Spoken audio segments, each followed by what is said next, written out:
du coup, par rapport à la dernière fois, vous m'aviez dit qu'il y avait une impression de tassement quand on rentrait dans le bâtiment et qu'il y avait une hauteur en fait assez basse. Du coup, ce que j'ai fait, c'est que j'ai relevé la partie en fait où il y avait l'ouverture zénitale pour avoir une plus grande hauteur. Et donc, par exemple, quand on entre, on a tout.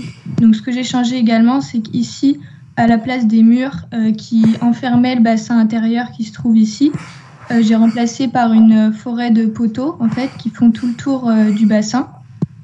Et ensuite, quand on s'approche ici, on a une grande rampe, en fait, qui permet d'assurer une circulation verticale et qui part du bassin intérieur pour aller au bassin extérieur. Du coup, au niveau des plans... Et je traverse toujours l'eau? Oui. Donc là, en fait, c'est... Qu'est-ce qu'il y a, pardon? Il n'y a pas un petit chemin pour aller prendre cette passerelle?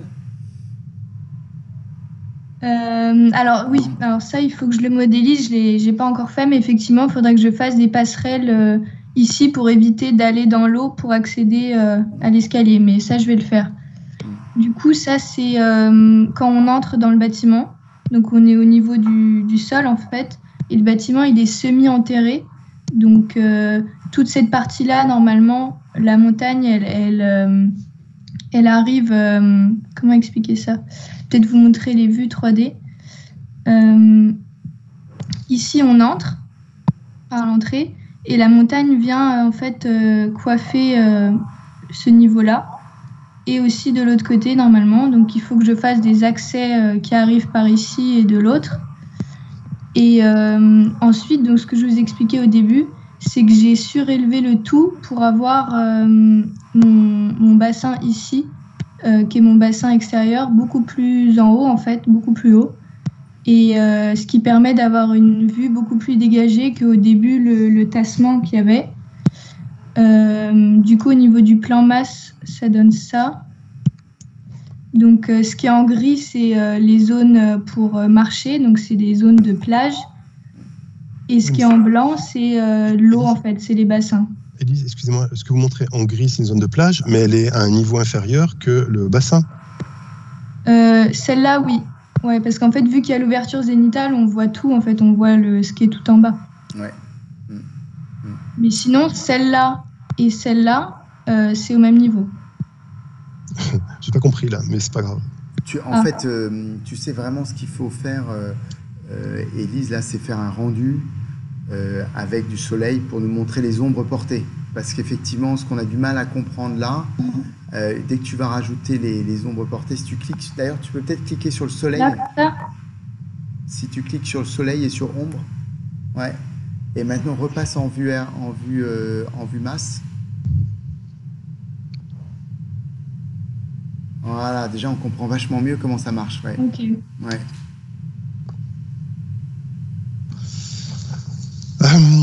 Bon. Par contre, et en haut aussi, il faut que je traverse un bassin. Oui, il faut aussi que je fasse des passerelles. Et mon idée, c'était également de faire, pour accéder ici, enfin pour passer de la plage ici au bassin ici, qui a une hauteur plus importante, de faire soit des escaliers, ou enfin pour qu'il y ait un lien en fait, parce que sinon on peut pas y accéder. Mais pourquoi la partie qui est en bas, sur laquelle vous venez de cliquer en bleu, vous pouvez repliquer dessus, s'il vous plaît? Ça non, voilà, lui exactement. Pourquoi lui n'est pas à la hauteur de la plage supérieure? Bah parce que en fait, quand on en avait discuté lundi, vous m'aviez dit que si j'augmentais l'ensemble, en fait, toutes les hauteurs, ça allait un peu démesurer l'ensemble et il y avait un problème d'échelle. Mais après, je peux effectivement tout augmenter, mais ça veut dire que la hauteur va plus être traditionnelle et ça va être quelque chose de beaucoup plus grand. Mais si vous voulez, pour moi, il faut prendre dans l'ordre, vous avez un projet intéressant. C'est-à-dire que dans cette espèce de géométrie assez simple, vous essayez de combiner un haut, un bas, et après, à travers les horizontales de l'eau, y aller concentriquement et le développer. Bon. Mais c'est tout le truc à ce stade. C'est comment faire fonctionner des petits espaces avec tout d'un coup quelque chose qui est plutôt quelque chose qui est beaucoup plus grand. Et ce qui m'étonne, c'est que les petits espaces, que ce soit les chiottes, les vestiaires et tout le reste, puissent prendre une telle place et que finalement, à la fin, le bassin soit aussi petit. C'est-à-dire que votre bassin supérieur, il est tout petit. Et que pour moi, si on réfléchissait bien, on pourrait presque dire que le bassin supérieur, ce que vous avez en bleu, est réellement le bassin extérieur. Oui, ça peut être possible, oui. Ouais. Et qu'il devrait être porté à la rase du cylindre, à la rase supérieure du cylindre. Voilà, que ça soit au niveau de ici, en fait. Exactement. D'accord. Exactement. Ça, je pourrais comprendre. C'est-à-dire que je vais essayer de vous dessiner des trucs, mais c'est-à-dire que je peux comprendre. Attendez, comment je me calme ? De toute façon, quand tu vas mettre la hauteur d'eau, parce que là, tu nous fais un bassin qui n'a aucune hauteur d'eau. Oui, en fait, c'était pour symboliser, mais il faut vraiment que je prenne en compte les profondeurs des bassins, c'est ça ? C'est au moins 1,20 m normalement. Hein. Si tu ne fais pas un pédiluve, c'est 1,20 m, 1,50 m. Donc, effectivement, très vite, tu vas arriver assez proche de la partie haute. Exactement. C'est-à-dire que pourquoi ne pas passer à quelque chose qui serait plutôt comme ça ? C'est-à-dire que là, ça, c'est ce que vous avez fait. Et puis, à la fin, on sera plutôt quelque chose comme ça. Ce qui ne me dérange pas d'ailleurs, hein. Mais peut-être qu'en optimisant, c'est-à-dire que là vous allez avoir votre bassin, et là vous allez avoir le vide, et peut-être qu'en optimisant bien, vous allez vous retrouver avec une situation où le bassin va être là, la partie centrale, le bassin va être là, vous allez avoir vos pièces en dessous, et votre rampe à l'intérieur. Attendez, je dessine maladroitement. Il faudrait que je me mette dans le bon sens, en plus que vous lisez à l'envers. Merde. Exactement. Ok, je vais essayer de mettre. Ah, ok, oui, je comprends mieux là. Voilà, d'accord, donc comme ça. Tu vois rien ? Donc ça, c'est le projet d'Élise. Ouais. Je propose, finalement, vous n'avez qu'à monter pour que le bassin soit à la partie supérieure, et après, voir devenir ça, c'est-à-dire avoir un cylindre régulier, et après, vous pouvez presque le mettre en partie dans la montagne, ce qui fait que le bassin supérieur va venir tangenter la montagne et lui être légèrement en vue dessus. Vous me suivez ou pas ? Oui, à peu près, oui. D'accord. Bon, c'est pas plus mal. C'est-à-dire que, en l'état, ce que j'essaie de vous dire, c'est que quand je regarde votre projet et que je vois cet anneau inutile en toiture, je me dis que vous loupez un truc. Et que quand je regarde la totalité des pièces que vous avez en dessous, et qui sont normalement censées être toutes petites, il y a un problème d'échelle. Alors que si vous montez ça à cette hauteur, tout d'un coup, vous allez bien dans un dispositif aérien qui sera un peu plus confortable que ce petit bassin qui paraît être moins à l'échelle que celui dans lequel j'ai envie d'évoluer pour des termes dans celui-là. Mais si jamais, du coup, comme vous l'avez indiqué, je monte l'anneau en haut, là, il va y avoir un vide, en fait. En dessous C'est à vous de voir, c'est-à-dire que... Déjà, ça, c'est pas grave, par exemple, qu'il y a un gros vide, parce que... Non, c'est grave. C'est grave ou pas grave ? Je ne sais pas comment vous le dessinez. Mais non, c'est pas grave, c'est le début de l'architecture, ça, quand tu... Exactement. C'est le début du projet. Quand tu commences à donner de l'ampleur à un espace, à lui donner un peu de volume, faut pas avoir peur de ça. Non, parce que l'anneau dont vous parlez, c'est vraiment immense, en vrai. Hein.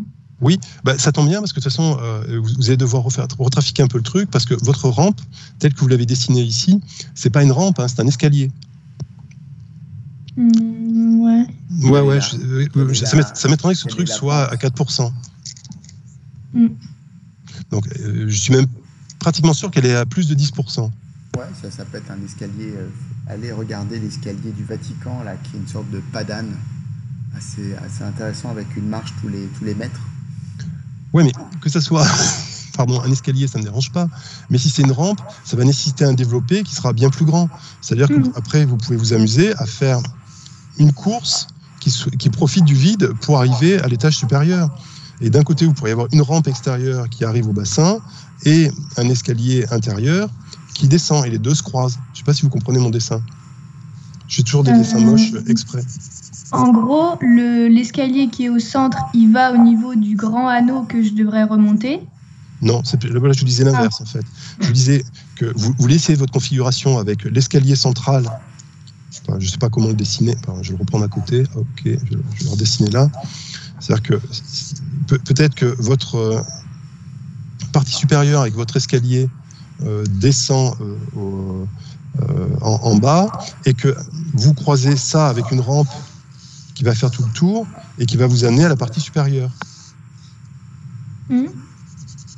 Donc vous confrontez l'escalier à la rampe. Alors, en fait, c'est ce que j'ai essayé de faire, mais j'ai jamais réussi à faire un escalier collimation comme vous avez dessiné. En fait, j'ai que réussi à faire la rampe, qui est, je pense, effectivement trop pentue. Ouais, mais je pense que, alors là, à ce moment-là, vous gardez votre système qui est là, vous réduisez le rayon, vous êtes à peu près dans la pente d'un escalier, et après, là, sur l'extérieur, sur l'extrados, vous arrivez à mettre une rampe qui fait la totalité. Mais ça, c'est de la combinaison, Élise. Vous allez y arriver. La vraie question, c'est la question que vous posez, c'est que si vous montez ça à la hauteur de lui, qu'est-ce que vous faites du vide qui est en dessous? Exactement. Donc là, maintenant, c'est à vous d'être habile. Et je pense qu'il y a une solution toute simple. Alors, je ne sais pas si je dois vous le dessiner, mais je dis ça m'agace de devoir dessiner les solutions pour les étudiants. Parce que je pense que c'est bien plus sublime quand vous arrivez vous-même à trouver les solutions. Mais c'est-à-dire que là, si vous arrivez à avoir cette amplitude-là, peut-être qu'il pourrait y avoir un très bel atrium en position centrale. Alors après, je ne sais pas comment ça fonctionne. Le bassin est dans l'échelle. Mais que là, vos pièces sont ici. Et là, ça ne nous dérange pas d'avoir de l'amplitude et d'avoir du vide en plein milieu. Oui, non? Je sais pas, j'ai pas trop compris. Si je peux reformuler, en remontant ton bassin, tu vas créer du vide au-dessus de tes espaces en périphérie. On va créer 2 à 3 mètres. Ce qui n'est pas dramatique. Plus un espace est grand et large, plus il lui faut de la hauteur sous plafond. Et attention, quand tu fais un bassin, tu as la hauteur de l'eau, tu as la hauteur des dalles pour suspendre l'eau, et tu as aussi toutes sortes de galeries techniques qu'on a en dessous ou sur les côtés du bassin. Donc t'inquiète pas que 4 ou 5 mètres pour faire un bassin, c'est juste ce qu'il faut, quoi. C'est pas forcément trop. Non, mais moi, ce que j'avais peur, c'est que le bassin, finalement, il tienne un peu dans le vide. Enfin, j'ai peur que ça tienne forcément, pas. Ça ne tient pas tout seul. Forcément, il y aura des poteaux. Forcément, il y aura des éléments qui viendront retenir la structure. Je trouve que ton péristyle, là, il est assez intéressant. Ça vient vraiment sculpter cet espace. En même temps, ça fait pénétrer de la lumière. Tu pourras avoir un double péristyle ou un deuxième système de rangée de structure sous forme de voile, qui permettrait de reprendre le poids de ces bassins. Okay. Ça paraît relativement raisonnable et réalisable. Je confirme. En résumé, vous avez un projet qui est intéressant. Je pense que vous devez essayer de croiser les systèmes de circulation, enfin peut-être de les opposer, de les démultiplier. Il vous reste juste à trouver la bonne combinaison dans les altimétries et dans les dimensions. Ok. D'accord. C'est pas un problème d'échelle que vous avez. Aujourd'hui, c'est trouver le bon fit, les bonnes dimensions pour que tout soit coordonné. Ouais. Ok. Alors, d'une certaine façon, vous êtes au cœur de l'architecture. David rigole. Ah bon.